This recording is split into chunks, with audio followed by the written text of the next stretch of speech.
KYC जमा करने के लिए आया था। यूनिवर्सिटी में एसबीआई में मेरा खाता है। लाठी डंडे लोहे के लाठ लेकर वो आए और हम लोग अपने 10-12 साथी खड़े हुए थे। हम लोग के ऊपर जानलेवा हमला किया, तब गोली चलाई। किसी तरीके से मेरी जान बच पाई है। तो विश्वविद्यालय में ये गार्ड इतनी अराजक और तानाशाही हो गए हैं, जब तक आरोपियों को गिरफ्तार नहीं किया जाता है तब तक मैं कोई मेडिकल ट्रीटमेंट नहीं लूंगा। नाम बदलते रहे लेकिन हालात नहीं बदले।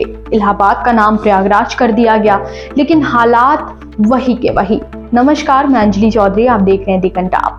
जामिया की वो रात याद है आपको, जिस रात छात्रों ने बताया कि पुलिस हमारे कैंपस में घुसी और उसके बाद लाइब्रेरी में घुसकर हमें मारा गया। सबने इस बात के मजे लिए, लेकिन इसी तरह से इलाहाबाद में हुआ और इलाहाबाद यूनिवर्सिटी पूरी तरह छावनी में तब्दील हो गई। लोगों को लगा ये जामिया की दिक्कत है, जेएनयू की दिक्कत है और ये मामला जामिया और जेएनयू तक रह जाएगा। लेकिन इलाहाबाद यूनिवर्सिटी के छात्रों का आरोप है कि कैसे वहां पर गुंडागर्दी हो रही है और कैसे वहां के गार्ड्स ने उन पर गोली चला दी। हालात ये हो गए कि कई किलोमीटर तक दुकानें बंद करवानी पड़ी। वहीं हालात को काबू करने के लिए खुद डीएम साहब को उतरना पड़ा। ये हालात हैं इलाहाबाद के, जहां डबल इंजन की योगी सरकार है।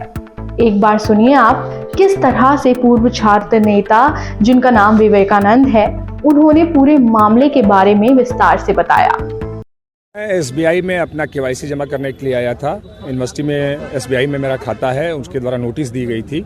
मैं आज आया अपने खाते को ठीक कराने के लिए, केवाईसी कराने के लिए। तो यहाँ पर वहाँ पर गेट बंद था। मैंने गेट खोलने के लिए कहा तो उसने बदतमीजी की, गाली गलौज की, और जब मैं इसका प्रतिरोध किया तो वो अंदर गया और लगभग एक 40-50 गार्डों के साथ हथियार बस लैस होकर लाठी डंडे लोहे के लाठ लेकर वो आए और हम लोग अपने 10-12 साथी खड़े हुए थे। हम लोग के ऊपर जानलेवा हमला किया और पूरी तरीके से गोली चलाई। किसी तरीके से मेरी जान बच पाई है और आप देख सकते हैं कि किस तरीके से विश्वविद्यालय में ये गार्ड इतनी अराजक और तानाशाही हो गए हैं कि आम छात्रों के ऊपर, आम लोगों के ऊपर इस तरह से जानलेवा हमला हो रहा है। किसी तरीके से मेरी जान बची है और सीधी सी बात है कि जब तक आरोपियों को गिरफ्तार नहीं किया जाता है तब तक मैं कोई मेडिकल ट्रीटमेंट नहीं लूंगा। दरअसल बात केवल इतनी है कि इस पूर्व छात्र नेता का आरोप है कि इलाहाबाद यूनिवर्सिटी के अंदर एसबीआई यानी स्टेट बैंक ऑफ इंडिया में उसका खाता था और वो बैंक में अपना काम कराने जा रहा था, लेकिन सुरक्षा कर्मियों के साथ उसकी झड़प हो गई और उसके बाद में उसके ऊपर गोली चला दी गई। हंगामा बढ़ा और हंगामा बढ़ के यहाँ तक पहुँच गया। भास्कर की खबर आपको दिखाते हैं, जिससे आप शायद मामले को और बेहतर तरीके से समझ पाएंगे। इलाहाबाद यूनिवर्सिटी में बवाल, 15 गाड़ियां फूकी, छात्र नेता को अंदर जाने से रोका था। छात्र बोले गार्डों ने गोली चलाई, सभी अरेस्ट हो। आगे खबर में आपको दिखाते हैं, लिखा है मामला बेकाबू हो गया, पुलिस को भी भीड़ को तितर बितर करने के लिए फायरिंग करनी पड़ी। सूचना मिलते ही मौके पर DM Sanjay Kumar Khatri, police commissioner Ramit Sharma police force के साथ पहुंचे। छात्रों के प्रदर्शन को देखते हुए पूरे जिले की पुलिस बुलानी पड़ी।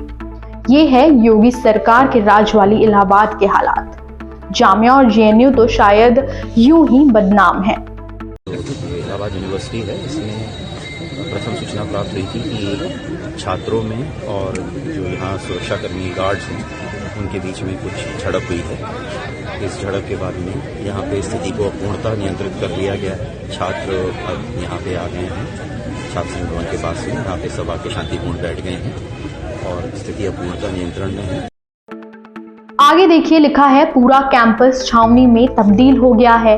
वहीं घायल छात्र नेता विवेकानंद पाठक खून से लथपथ कैंपस में अनशन पर बैठे हैं। उनका कहना है कि मेडिकल तो कराएंगे लेकिन इलाज तब तक नहीं कराएंगे जब तक पिटाई करने वाले गार्ड को गिरफ्तार नहीं किया जाता। और बात यहीं खत्म नहीं हुई। इस दौरान कॉलेज के 2 किलोमीटर के दायरे की सभी दुकानें बंद हो गईं।